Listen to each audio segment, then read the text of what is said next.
Assalamualaikum warahmatullahi wabarakatuh. Waalaikumsalam warahmatullahi wabarakatuh. Waalaikumsalam. Hari ini kita akan membahas salah satu praktik buruk yang mencoreng pelayanan publik, khususnya di Kementerian ATR BPN ya, yaitu mafia tanah. Mas Fajril boleh minta tolong diputerin videonya.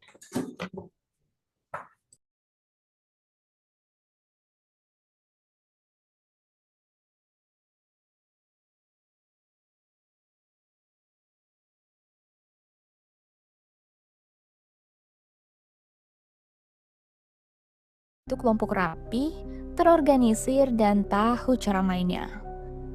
Ada yang tugasnya nyari target tanah kosong atau tanah sengketa. Ada yang bagian bikin dokumen palsu dan gak jarang mereka juga main belakang sama oknum pejabat biar aksinya lancar. Kasus mafia tanah di Indonesia memang bikin geleng kepala. Seperti yang dialami Mbah Tupon di Bantul, Jawa Tengah, hak atas tanah seluas 1.655 meter persegi miliknya tiba-tiba dialihkan ke orang lain. Bahkan dipakai jadi jaminan pinjaman 1,5 miliar rupiah tanpa sepengetahuannya. Masih di Jawa Tengah, Satgas Anti Mafia Tanah nemuin 2 kasus. Yang pertama, di Grobogan ada pengusaha berinisial DB yang diduga palsuin dokumen buat nguasain tanah milik PT Alip, terus bangun kantor tanpa izin di lahan yang rencananya mau dijadiin kawasan industri. Kerugiannya nggak main-main, sampai 3,41 triliun rupiah. Di Semarang ada juga kasus penipuan dan penggelapan tanah kafling yang ngerugiin banyak orang. Totalnya sampai 1,8 miliar rupiah. Di Kabupaten Bekasi, Jawa Barat, ada 2 kasus mafia tanah yang berhasil dibongkar. Kasus pertama melibatkan 5 orang tersangka berinisial RA, RBS, OS, IS, dan D yang kerjasama buat palsuin akta jual beli tanah. Tanah itu ditawarin ke korban seharga 4 miliar rupiah. Tapi setelah uangnya diserahkan, baru ketahuan kalau akte jual belinya palsu dan gak tercatat resmi. Alhasil,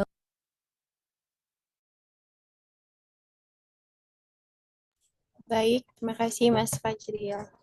Nah, mafia tanah ini kan bukan hanya ngerugiin masyarakat ya, tapi juga menghambat upaya mewujudkan pemerintahan yang bersih dan digital.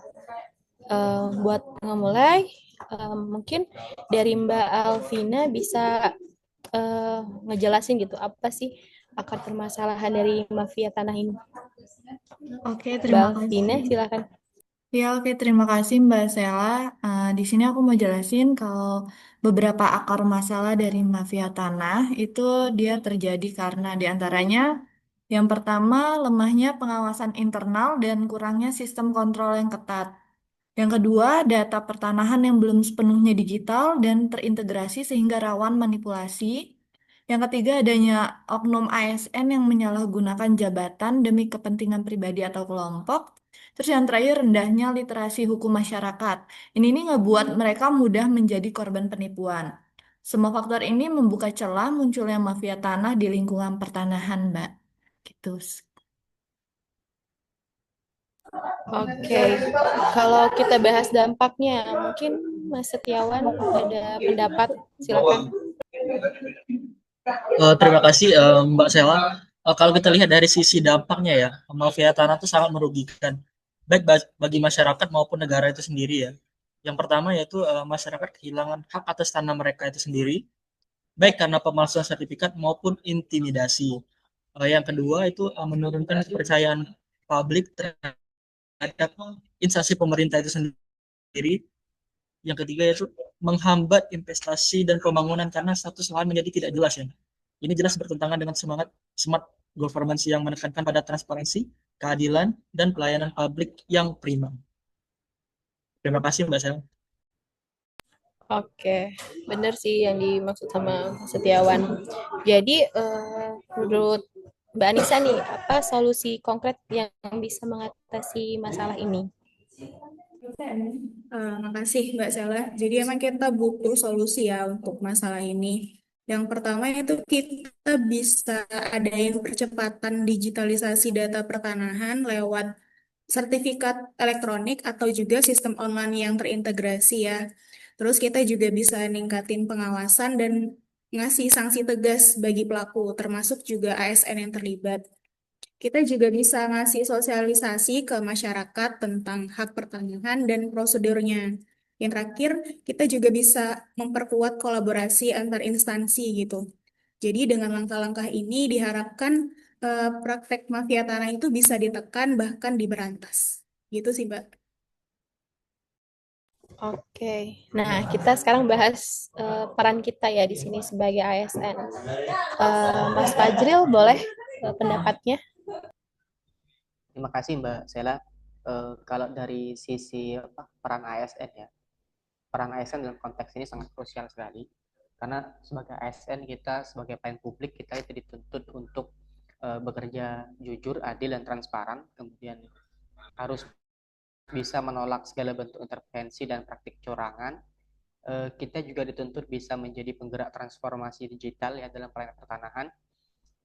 ASN itu harus peka, kritis, dan kreatif untuk mengidentifikasi potensi penyimpangan dan mencari solusi inovatifnya. Jadi dengan semangat smart ASN, saya rasa kita bisa mendukung terwujudnya smart governance yang bersih dan bebas dari mafia tanah. Gitu Mbak Sela. Oke, luar biasa sih pembahasan kita kali ini ya. Jadi dapat kita simpulkan bahwa mafia tanah itu merupakan tantangan yang serius yang harus diberantas dengan sinergi antara teknologi, regulasi, dan integritas ASN.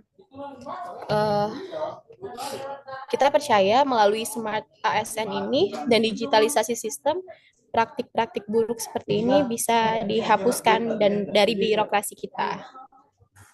Sekian sih. Terima kasih untuk perhatiannya. Wassalamualaikum warahmatullahi wabarakatuh. Waalaikumsalam warahmatullahi wabarakatuh.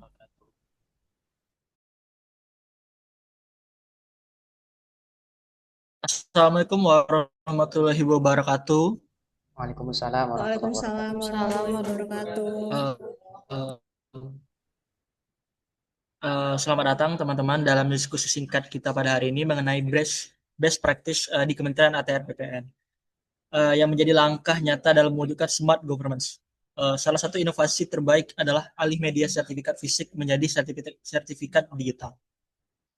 Inovasi ini bukan hanya soal teknologi, tapi juga melibatkan transformasi peran ASN sebagai agen perubahan. Mari kita simak video singkat, salah satu video dari Kementerian ATR BPN. Silakan Mas Fajril.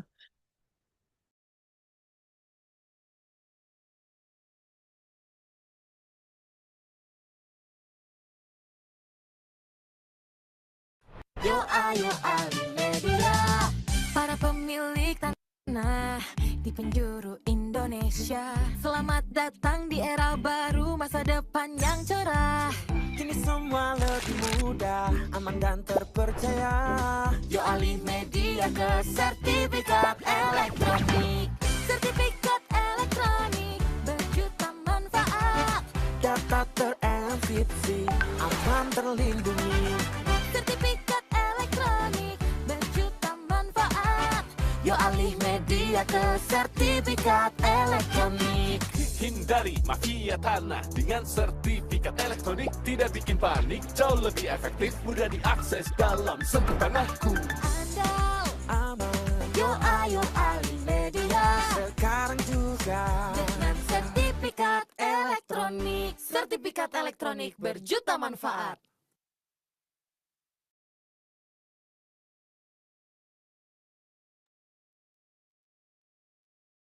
Baik, untuk memulainya, mari kita dengarkan analisa dari Mbak Anissa yang akan menjelaskan tentang latar belakang inovasi ini sendiri. Silakan Mbak Anissa. Makasih Mas Setiawan. Jadi sebelumnya kan proses administrasi pertanahan di Indonesia itu masih banyak bergantung ke dokumen fisik ya, termasuk juga sertifikat tanah. Jadi dokumen fisik ini kan gampang rusak, hilang, terus juga bisa dipalsuin. Bahkan tuh bisa jadi celah untuk praktek mafia tanah. Nah, untuk ngatasin ini, Kementerian ATR BPN tuh melakukan alih media sertifikat jadi digital.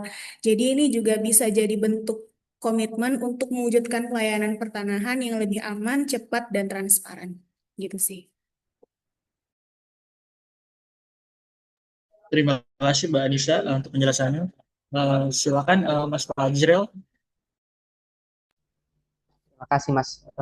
Jadi betul ya kata Mbak Anissa ya. Jadi inovasi sertifikat digital ini memungkinkan seluruh informasi pertanahan itu disimpan dalam sistem elektronik yang terintegrasi.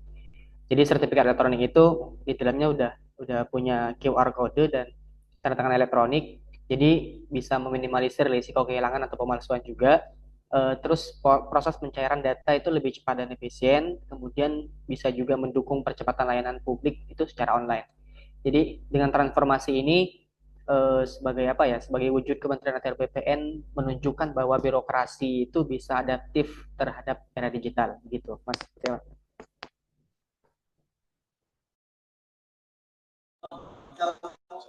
Terima kasih Mas Fajril atas penjelasannya tentang penjelasan sertifikat digital tadi.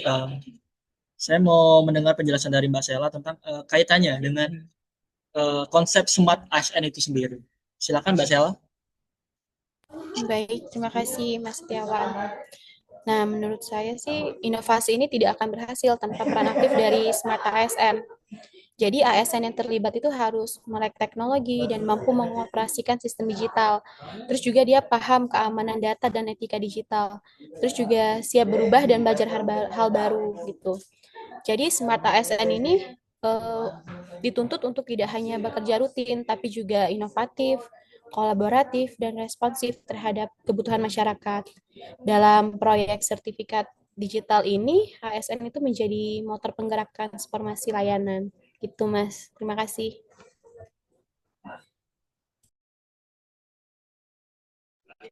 Terima kasih Mbak Sela atas penjelasannya.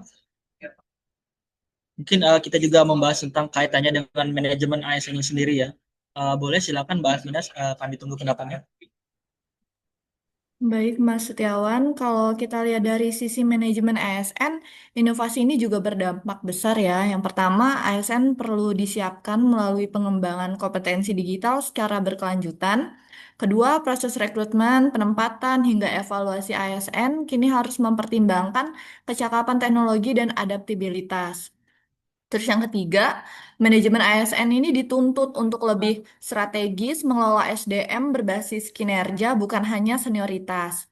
Dengan manajemen ASN yang modern, inovasi seperti sertifikat digital bisa berjalan efektif dan berkelanjutan sih, Mas. Gitu.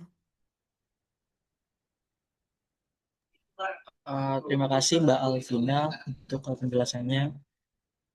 Kita bisa melihat ya bahwa inovasi alih media sertifikat digital bukan hanya soal teknologi, tapi juga tentang transformasi budaya kerja ASN itu sendiri.